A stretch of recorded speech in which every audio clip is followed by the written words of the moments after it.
Hey folks, Angsty here, and today we're going to be talking about the Wrathful Chizuru challenge, Depressed Demon of Fury.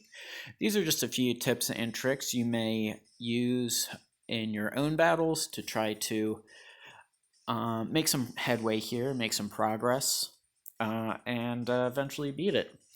Now, as you can see, the first thing we're going to talk about is that there are some good metal medals which you can earn. The Nest cards, if you care about arena defense, they're really important. And by arena, I mean infinite battle, of course. That being said, let's get down to business. You can significantly damage against Wrathful Chizuru from poison, shock, and chill damage is significantly increased. So you want to use a unit who has these skills. A few units who come to mind are Benimaru. If you have a vacation set which uses defense, which uses a certain percentage of defense for attack, Rimuru can help you out there. I don't know anyone else who really has any chill moves. Poison, probably not going to be as helpful here. The only two I can think of off the top of my head who help are,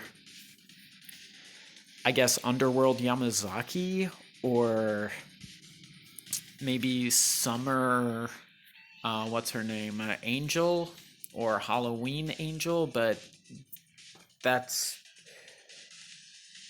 I guess they could work, but I don't know. If you give Summer Angel the right card set. But as you can see, I did this earlier today, and I tried recording, only to realize my camera was off. Fail. So, whatever. We're going to try this again. As you can see, we've got Paul Phoenix leading off. We're only using him for his leadership skill, but it couldn't hurt to give him a skill set as well. So what we're going to do is we're going to give him our coolest set, and we're going to give him that. Now you want to use the coolest set because that's going to max his attack, and that's really going to help him going forward here for what we need him to do. We also have Heihachi here, and he's going to be one of our two carries. We're going to equip him with the Strike set, one cooldown card, and Queen of Roses.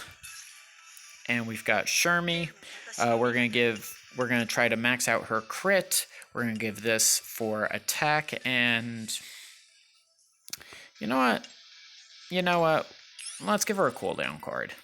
Let's give her a cooldown card instead.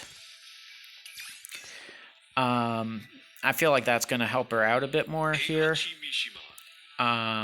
Just because you generally want to go with cooldown cards anyway, and super armor probably not going to be as important for what we need her to do here. Now, Heihachi, he deals shock damage equal to a certain percentage of his damage onto a target with his S2 and his S3. His S1 stuns the target if you are using shock damage, which his entire kit is pretty much built around, so he's a pretty good option here. As I said before, you could use Benimaru 99, you could use Geese, you could use a few different options here. We also have Rochi Shermie, who also does shock damage with her S1, her S2. Her S3 isn't really going to be useful here. It can be useful in some instances, but I don't know. The instances it's going to be useful here are rather niche. For Paul, what we need him to do only requires him to survive, so we have Mechagenets as his striker. We've also got Jin as Heihachi's striker, and reason for that is for the power charge rate. We want that to be as high as possible during the match, so he can get off his big ol' punch combo. And then we've got Orochi Chris, who's also going to increase power, which helps a lot for this fight. You'll see why in just a bit. So we're starting the match, and I am recording this time, which is great. No pain, no gain. So we're going to start by bringing in Hayachi, and he's just going to do his Hayachi thing, do a ton of damage in a very short time.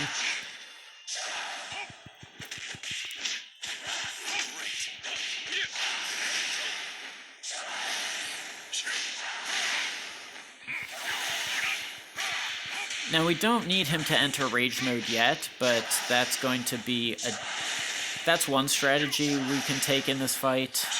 There will be plenty of opportunities for that.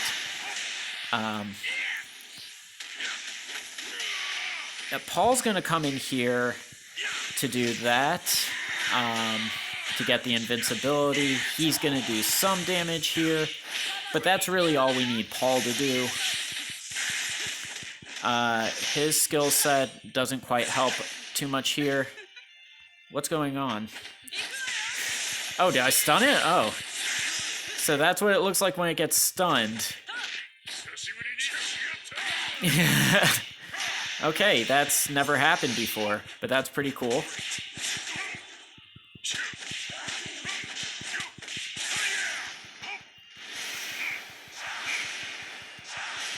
That's literally never happened before when I've been doing this fight, but it's pretty cool. Like I said, there's going to be plenty of opportunity for him to enter rage mode. This is definitely one of those times.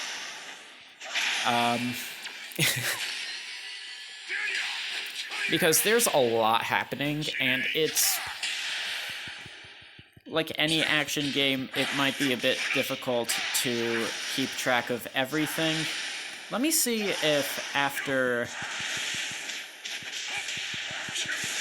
all that... Now you can see half our time's gone, and we've done more than half damage to Chizuru, which is great for us, because we're well on track to winning here.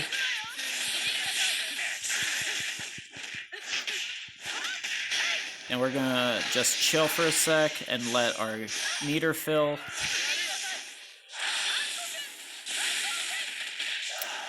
Well, that's not what I wanted to have happen, but oh well. Oh, I didn't notice that. Okay.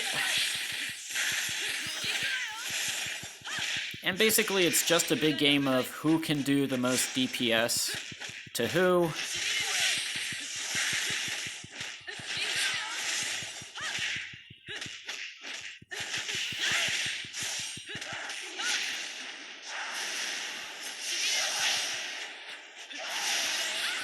So at this point, we're running a bit low on time,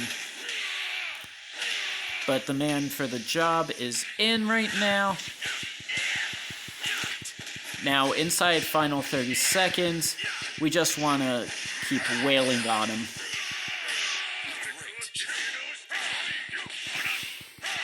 And Hayachi is the man for the job there, especially now that he's in rage mode.